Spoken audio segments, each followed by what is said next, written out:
தமிழ்நாட்டுல இருந்துகிட்டு NEET exams prepare பண்ற மாணவர்கள் எல்லாருக்கும் வணக்கம். ஸோ நம்ம என்ன பண்ணிட்டு இருக்கோம்னா T1 அப்படின்ற கோடு கொஸ்டின் பேப்பர்ஸ் பார்த்துட்டு இருக்கோம். ஸோ 2022 நீட் எக்ஸாம்ல கேட்டது கொஸ்டின் புக்லெட் கோடு என்னன்னா T1. ஓகே. ஸோ இந்த கொஸ்டின்ஸ் நம்ம பார்க்கும்போது பார்ட் 3 பார்க்குறோம். 67ல இருந்து பார்க்கணும் இல்லையா? சரி, நம்ம லைனா பார்க்கலாம். அதுக்கு முன்னாடி நீங்க பண்ண வேண்டியது என்னது? உங்களுடைய ஃப்ரெண்ட்ஸுக்கு இந்த வீடியோஸை ஷேர் பண்ணணும். Fine. So 67th question.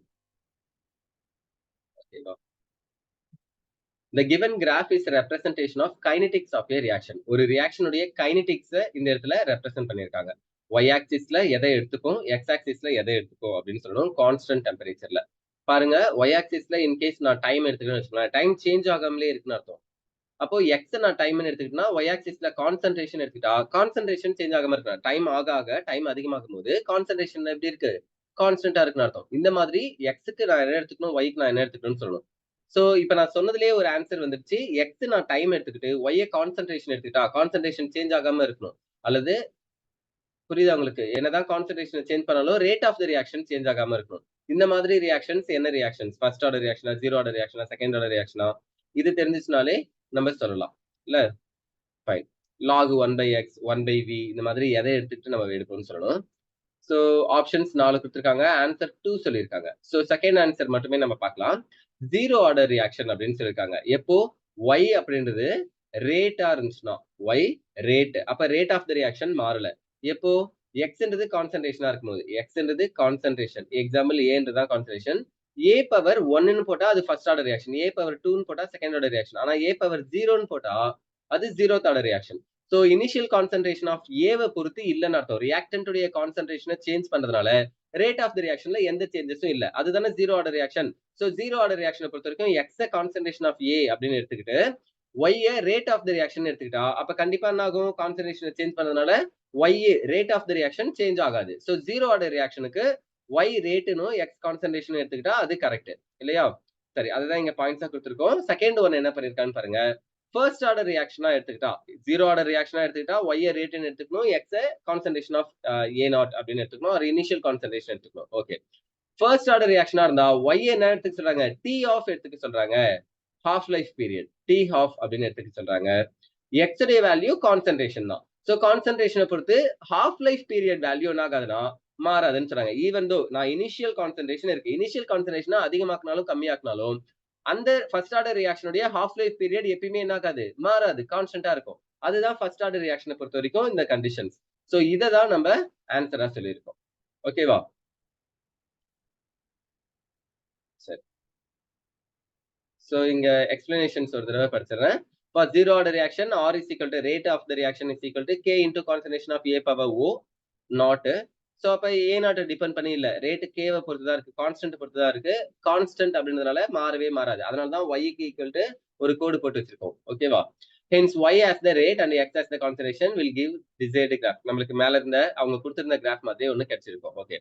For first order reaction equal to formula என்னது, T of equal to 0.693 by K வா. சோ இதுவும் 0.693 ஒரு ஃபேக்டர், K ன்றது ரேட் கான்ஸ்டன்ட். அப்ப இந்த ஒரு ஃபேக்டரை, ஒரு வேல்யூவை ஒரு கான்ஸ்டன்ட்ல டிவைட் பண்ணா எனக்கு கிடைக்கிற ஆன்சரும் எப்படி தான் இருக்கும், கான்ஸ்டன்ட் தான் இருக்கும். அப்ப ஹாஃப் லைஃப் பீரியட் மாறவே மாறாது இல்லையா? ஹாஃப் லைஃப் பீரியட் மாறவே மாறாது. Even though I am changing the கான்சன்ட்ரேஷனை சேஞ்ச் பண்ணாலும் ஹாஃப் லைஃப் பீரியட் மாறாது ஃபர்ஸ்ட் ஆர்டர் ரியாக்ஷன்ல. அதனாலதான் டி ஆஃப் ஒய் ஆக்சிஸ்லயும் கான்சன்ட்ரேஷனை எக்ஸ் ஆக்சிஸ்லயும் எடுத்துக்கிட்டா இதே கிராஃப் தான் கிடைக்கும்னு சொன்னாங்க. சோ இந்த கிராஃப் பாருங்க, ஒய் ஆக்சிஸ் எக்ஸ் ஆக்சிஸ் இப்படி எடுத்துக்கிட்டு ஜீரோ ஆர்டர் ரியாக்ஷனா இருந்தா நான் ஒய்ல ரேட் எடுத்துப்பேன், எக்ஸ்ல கான்சன்ட்ரேஷன் எடுத்துப்பேன். ஃபர்ஸ்ட் ஆர்டர் ரியாக்ஷனா இருந்துச்சுன்னா அப்பவும் இதே மாதிரி ஒரு கிராஃப் கிடைக்கும். எப்போனா ஒய் ஆக்சிஸ்ல டி ஹாஃப் லைஃப் பீரியட் எடுத்துக்கிட்டு எக்ஸ்ல கான்சன்ட்ரேஷன் எடுத்தா அப்பவும் இதே கிராஃப் தான் கிடைக்கும் சொல்றாங்க. சோ இந்த கிராஃப் ஜீரோ ஆர்டர்ல எப்ப கிடைக்கும், ஃபர்ஸ்ட் ஆர்டர்ல எப்ப கிடைக்கும், ஒய் ஆக்சிஸ்ல என்ன எடுத்துக்கணும், எக்ஸ் ஆக்சிஸ்ல என்ன எடுத்துக்கணும், ஞாபகம் வச்சுக்கிறீங்களா? Fine. So 68th question. Given below are two statements. So statement 1 பாருங்க.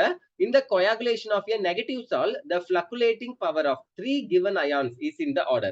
So fluctuation இல்ல fluctuating power of 3 given ions கொடுத்திருக்காங்க. பாருங்க, coagulating of negative salt உங்களுக்கு தெரியும் இல்லையா? நெகட்டிவ் சால் இருக்கு, பாசிட்டிவ் சால் நெகட்டிவ் சால் அப்படின்னு சொல்லுவோம். கொலாய்டல் சொல்யூஷன் தான் நம்ம சால்னு சொல்லுவோம். அதுல நெகட்டிவ் சால், எக்ஸாம்பிள் கிளே எல்லாம் எடுத்துக்கோங்க, நெகட்டிவ் சால்.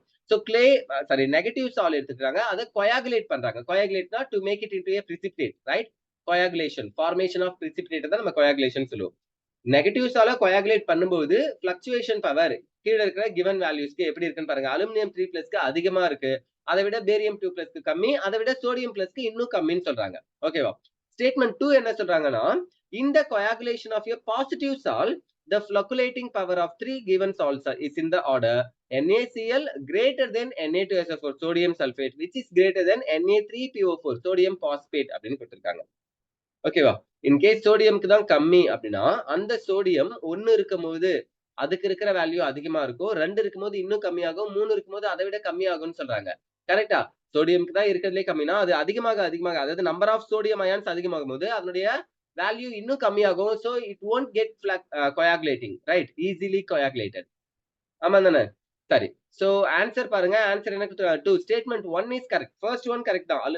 நம்பர் ஆஃப் சார்ஜ்டு அயான்ஸ் அதிகமா இருந்துச்சுன்னா, நம்பர் ஆஃப் சார்ஜ் அதிகமா இருந்துச்சுன்னா ஃப்ளக்குலேட்டிங் வேல்யூ அதிகமா இருக்கும். ஃப்ளக்குலேட்டிங் பவர் அதிகமா இருக்கும். சோ அலுமினியம் 3+க்கு அதிகம், அதை விட பேரியம் 2+க்கு கம்மி, அதை விட சோடியம் +க்கு கம்மி. 3+, 2+, 1+ அப்படின்னு கொடுத்துருக்காங்க. அப்ப அது கரெக்ட் தான். பட் ஸ்டேட்மெண்ட் 2ல என்ன சொல்லிருக்காங்க?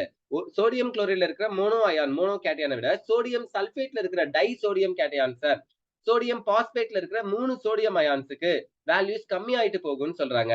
இது தப்பு இல்லையா? சரி. சோ சால பொறுத்த வரைக்கும் பாருங்க, according to Hardy-Skulls rule, fluctuating power of cation increases with increases in charge. இதுதான் ஜெனரல் ரூல். நம்ம ஏற்கனவே நிறைய தடவை படிச்சிருப்போம். 11th நீங்க படிச்சிருப்பீங்கன்னு நினைக்கிறேன்.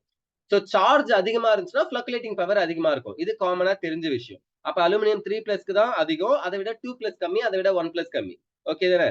Don't think like that. I am repeating again, but I am explaining the concepts. Fine. On cation of electrolyte, in case of negatively charged colloid, hence order is இந்த மாதிரி தான் இருக்கும்னு சொல்றாங்க. Okay. Fluctuating power of anion increases with increase in charge. என்ன சொல்றாங்க? முன்னாடி மேல பார்த்தது வந்து கேட்டையானுடைய சார்ஜ் இல்லையா? சரி. அதுல fluctuating power என்ன ஆகும்னா, கேட்டையான் சார்ஜ் அதிகமாக அதிகமாக நெகட்டிவ் சாலுக்கு fluctuating பவர் அதிகமாகும்னு சொன்னாங்க. கீழ அடுத்தது கொடுத்திருக்கிறதுல அவங்க நெகட்டிவ் அப்படின்ற வேர்டு யூஸ் பண்ணிருந்தாங்க. சாரி, பாசிட்டிவ் சார்ஜ் சால். பாருங்க, ஆனியானுக்கு தான் சொல்றாங்க. fluctuating power of anion increases with increase in charge on anion of electrolyte in case of positive charged salt. So positive charge சால்ல fluctuating பவர் அதிகமா இருக்குமா கம்மியா இருக்குமானது எதை வச்சு சொல்றோம்னா, ஆனியானுடைய சார்ஜ் வச்சு சொல்றோம். ஆனியானுடைய சார்ஜ் அதிகமாக அதிகமாக fluctuating பவரும் அதிகமா இருக்கும்னு சொல்றோம். ஓகேவா? இது பாசிட்டிவ் சாலுக்கு. நெகட்டிவ் சாலா இருந்துச்சுன்னா கேட்டையானுடைய சார்ஜை பார்க்கணும். பாசிட்டிவ் சாலா இருந்துச்சுன்னா ஆனியானுடைய சார்ஜ் பார்க்கணும். அப்படியே ஆப்போசிட்டா பார்க்கணும். ஞாபகம் வச்சுக்கலாமா? ஃபைன். சோ அப்படி பார்க்கும்போது சோடியம் குளோரைடுக்கு கம்மி, அதை விட சோடியம் சல்பேட்டுக்கு Na2SO4க்கு அதிகம், அதை விட Na3PO4க்கு அதிகமா இருக்கணும். ஆனா அவங்க கொடுத்திருக்கிற ஆர்டர் பாத்தீங்கன்னா தலைகீழ கொடுத்திருக்காங்க. சோடியம் பாஸ்பேட்டுக்கு தான் இருக்கிறதே கம்மின்னு சொல்லியிருந்தாங்க. ஓகேவா? சோ அதனாலதான் ஸ்டேட்மெண்ட் 2 நம்ம தப்புன்னு சொல்றோம். புரிஞ்சுச்சா? ஃபைன். சோ 2 விஷயம் ஞாபகம் வச்சுப்பீங்களா? நெகட்டிவ் சாலா இருந்தா என்ன ஆர்டர் இருக்கும், பாசிட்டிவ் சாலா இருந்தா என்ன இருக்கும்? ரெண்டுத்துலயுமே சார்ஜ் அதிகமாச்சுன்னா fluctuating பவர் அதிகமாகும். சார்ஜ் நம்பர் ஆஃப் சார்ஜ் அதிகமா இருந்துச்சுன்னா fluctuating பவர் அதிகமா இருக்கும்.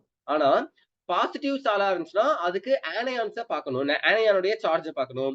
நெகட்டிவ் சாலா இருந்துச்சுன்னா பாசிட்டிவ் சார்ஜ் அல்லது கேட்டையானுடைய சார்ஜ் பார்க்கணும். ஓகேவா? இந்த விஷயத்தை ஞாபகம் வச்சுட்டீங்கன்னா பார்க்கலாம். இங்க Cl மைனஸ்னு இருக்கு, இங்க SO4 2- இருக்கு, 2- இருக்கு, அடுத்தது PO4 3- இருக்கு. இந்த ஆனியானுடைய சார்ஜ் வச்சுதான் நம்ம இங்க ஆர்டர் எழுதுறோம். ஓகேவா? அதனாலதான் அவங்க எழுதின ஆர்டர் தப்புன்னு சொல்றோம். Fine. 69th question. Given below are two statements. One is labeled as assertion and the other is labeled as reason. So assertion என்னன்னு கொடுத்திருக்காங்க?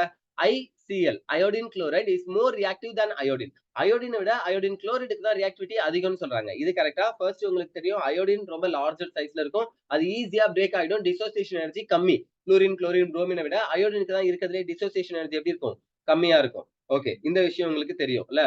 சரி, இங்க ICl கொடுத்திருக்காங்க. இது இன்டர் ஹாலஜன் காம்பவுண்ட்ஸ்ல iodine electronegative, chlorine electronegative. Compared to chlorine, iodine is less electronegative. So iodine become positive and chlorine become negative. ஆமாவா? அயோடினுக்கு என்ன charge வரும்? +1 அப்படின்னு சார்ஜ் வரும். குளோரினுக்கு -1 சார்ஜ் வரும். Okay, so ICl is more reactive than iodine சொல்றது correct. ரெண்டாவது, ICl bond is weaker than II bond அப்படின்னு சொல்றாங்க. பாருங்க, மேல சொன்ன அதே தான் கீழயும் இங்க ரியாக்டிவ் அப்படின்னு சொல்றாங்க. இங்க பாண்ட் வீக்கரா இருக்குன்னு சொல்றாங்க. கரெக்டா? Fine. So, in the light of the above statement, most appropriate answer என்னன்னு பாத்தீங்கன்னா 4th one சொல்லிருக்காங்க. Both A and R are correct and R is the correct explanation of A. ஏன்னா ICl இஸ் மோர் ரியாக்டிவ் அப்படின்னா அயோடினுக்கும் குளோரினுக்கும் உள்ள bond ஈஸியா break ஆயிட்டு அயோடினோ அல்லது குளோரினோ ஈஸியா மத்த எலமெண்ட்ஸ் கூட ரியாக்ட் ஆகும்னு அர்த்தம். ஈஸியா ரியாக்ட் ஆகுதுன்னா அப்ப அங்க பாண்ட் வீக்கா இருக்கு, அதனாலதான் பாண்ட் பிரேக் ஆயிட்டு அது என்ன ஆகுது, வேற ஏதோ ஒரு எலமெண்ட் கூட ரியாக்ட் ஆகுதுன்னு அர்த்தம். அப்ப ஐ பாண்ட் டிசோசியேஷன் எனர்ஜி விட ஐசிஎலுக்கு நடுவுல பாண்ட் டிசோசியேஷன் எனர்ஜி கம்மி. இதுக்கு காரணம் என்னன்னா, இங்க அயோடினுக்கு நான் சொன்னேன் இல்லையா, bond fluorine chlorine bromine iodine, இந்த ஹாலஜனுடைய கம்பாரிசன்ல அயோடினுக்கு தான் பாண்ட் டிசோசியேஷன் எனர்ஜி கம்மி. அதுக்கு காரணம் என்ன, லார்ஜ் சைஸ்ல இருக்கக்கூடிய சைஸ் ரெண்டும் பக்கத்துல இருக்க முடியாது, ஈஸியா பிரேக் ஆகுதுன்னு சொல்றேன். அப்ப ஐசிஎல்ல குளோரினுடைய சைஸ் சின்னதா சார், அயோடினுடைய சைஸ் பெருசா இருந்தாலும் குளோரினுடைய சைஸ் சின்னதா தான் இருக்கும். அது ஏன் சார் பிரேக் ஆகுறோம் அப்படின்னா, due to electronegativity difference, chlorine is high electronegative compare to iodine. Chlorine எலக்ட்ரானை வாங்கிக்கிட்டு மைனஸ் ஆயிடும், அயோடின் எலக்ட்ரானை லாஸ் பண்ணிட்டு பிளஸ் ஆகும். சோ அதனால அங்க பாண்டு வீக்கா இருக்குன்னு சொல்றாங்க. புரியுதா உங்களுக்கு? இது கோவலன்ட் பாண்டு, மியூச்சுவல் ஷேரிங்ல இருக்கும் அயோடின் பாண்ட். ஆனா ஐசிஎல் பாண்டு கோவலன்ட் கிடையாது, போலார் கோவலன்ட், அங்க பாண்ட் ஈஸியா பிரேக் ஆகும் அப்படின்னு சொல்றாங்க. In general, interhalogen compounds are more reactive than halogens. என்ன சொல்றாங்க, halogens விட interhalogen compounds க்கு reactivity அதிகம்னு சொல்றாங்க, except fluorine. This is because X prime bond in interhalogen is weaker than XX bond in halogens, except FF. Therefore, ICl is more reactive than I2 அப்படின்னு சொல்றாங்க. Okay, இதுல exception fluorine FF dissociation energy, இதை மட்டும் ஞாபகம் வச்சுக்கோங்க. ஓகேவா? 70th one.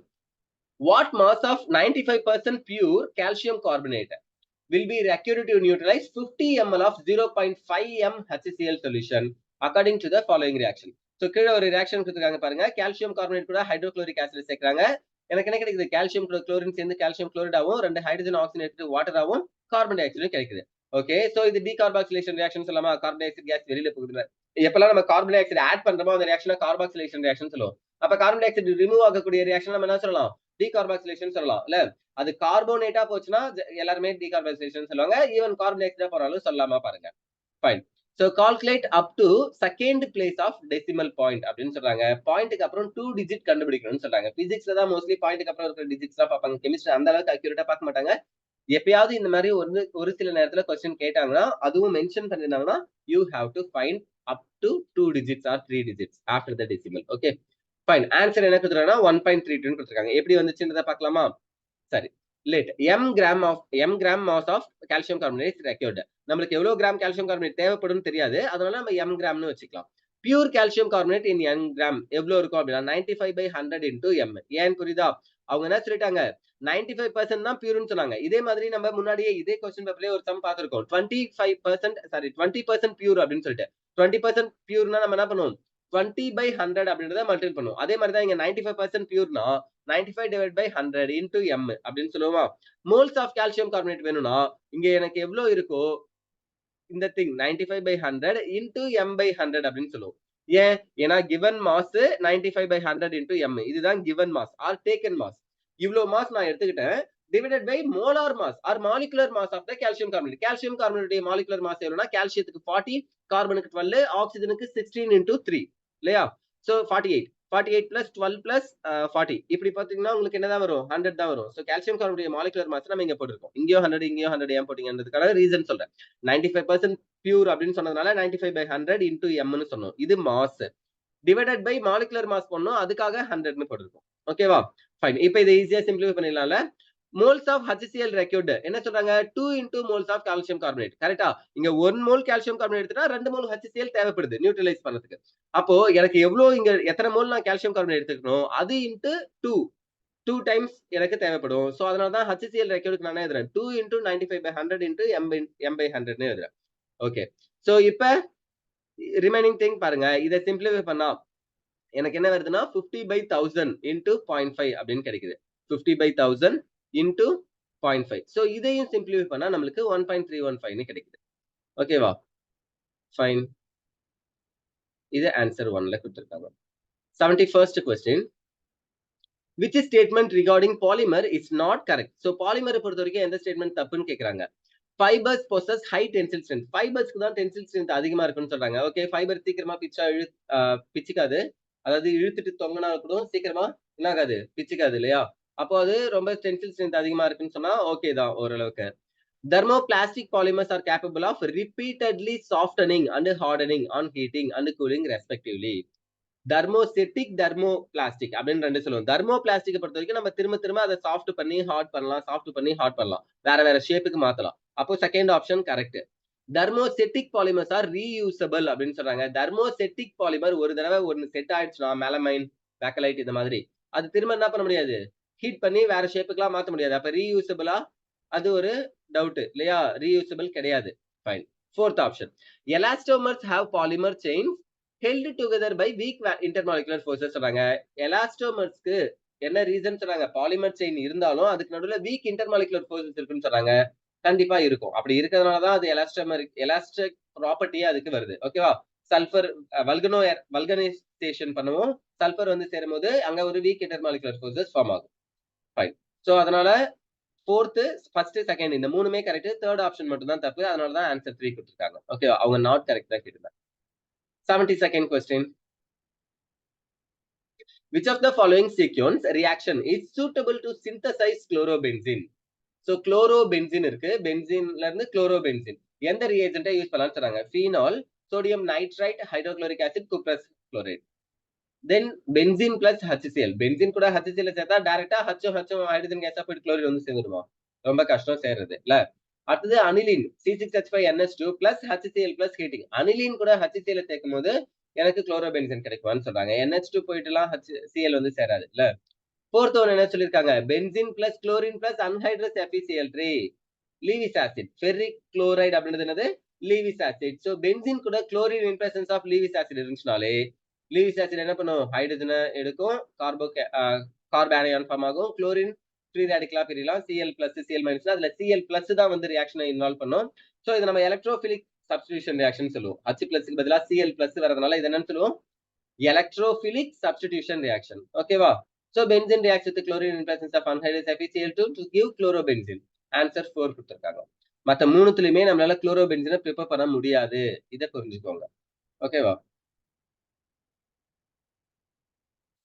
Match list 1 with list 2. So list 1ல என்ன இருக்குன்னு பாருங்க. Lithium, sodium, potassium hydroxide, caesium. So மூணு மெட்டல்ஸ் இருக்கு. மூணுமே first group elements. Lithium, sodium, potassium, rubidium, caesium, பிரான்சியம்னு சொல்லுவோம் இல்லையா? அப்ப ஃபர்ஸ்ட் குரூப் எலிமெண்ட்ஸ்ல தான் மூணு மெட்டல்ஸ் இருக்கு. சி மட்டும் என்னன்னா பொட்டாசியம் ஹைட்ராக்சைடு மெட்டலுடைய பேசிக் ஃபார்ம்ல இருக்கு. ஓகே. லிஸ்ட் 2 என்ன இருக்கு? Absorbent for cation carbon dioxide, electrochemical cells, coolant in fast breeder reactors, photoelectric cell. So இதுல ஃபர்ஸ்ட் ஒன் 8th ஸ்டாண்டர்ட்ல 7th ஸ்டாண்டர்ட்லயே நீங்க படிச்சிருப்பீங்க. போட்டோசிந்தசிஸ் அப்படின்றத தெரிஞ்சுக்கிறதுக்கு பெல் ஜார் எக்ஸ்பெரிமெண்ட்னு ஒண்ணு படிப்பீங்களா? ஒரு பெல் ஜார் இருக்கும். அதுக்குள்ளார பிளான்ட்டை வச்சுட்டு கிரீன் லீவ்ஸ் எவ்வளவு நேரத்துல டேர்னிஷ் ஆகுது, அது சீக்கிரம் வீணாகுதுன்னு பார்ப்போம். இன்கேஸ் குளோரோஃபில் பிக்மெண்ட்ஸ்லாம் கார்பன் டை ஆக்சைடு இல்லாம சாக போகுதுன்னா அங்க கார்பன் டை ஆக்சைடு இருந்துச்சுன்னா கொஞ்சம் நேரம் இருக்கும். கார்பன் டை ஆக்சைடு இல்லைன்னா அந்த லீவ்ஸ்லாம் சீக்கிரமாவே கலர் சேஞ்ச் ஆகும் இல்லையா? போட்டோசிந்தசிஸ் இல்லாம.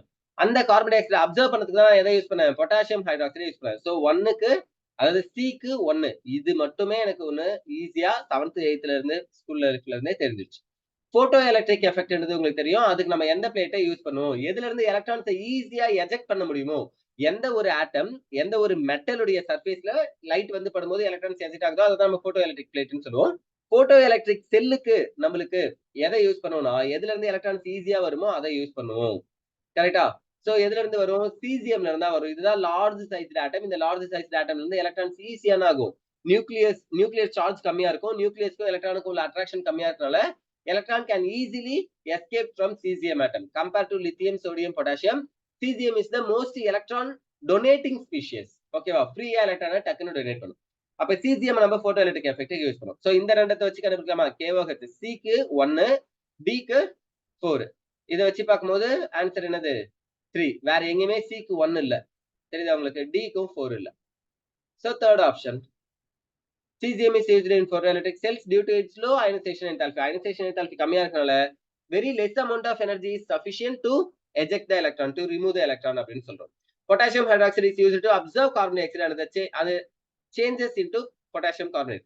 கார்பன் டை ஆக்சைடு அப்சர்வ் பண்ணிட்டு அது என்னவா மாறினா பொட்டாசியம் கார்பனேட்டா மாறும்னு சொல்றாங்க. பட் நீங்க ஒரு விஷயத்தை ஞாபகம் வச்சுக்கோங்க.